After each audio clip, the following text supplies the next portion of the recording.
So guys, papakita ko sa inyo yung laman ng bag ko.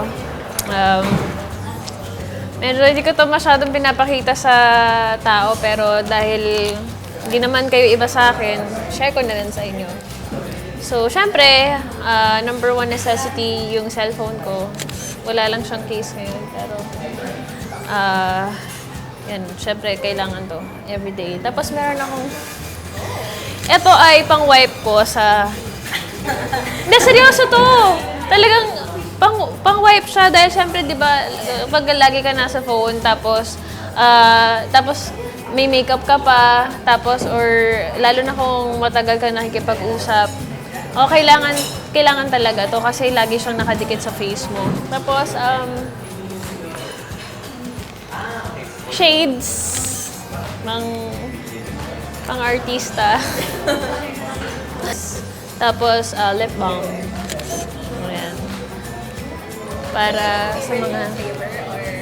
Ito kasi bigay lang to sa akin eh. Actually, lahat ng mga nasa bag ko bigay lang. Pati bag ko bigay lang. Ito, binili ko to.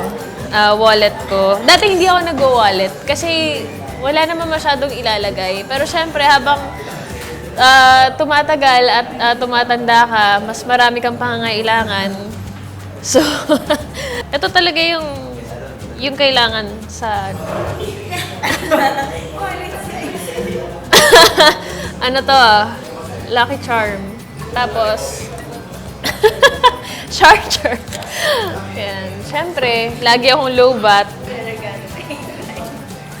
Hand sanitizer.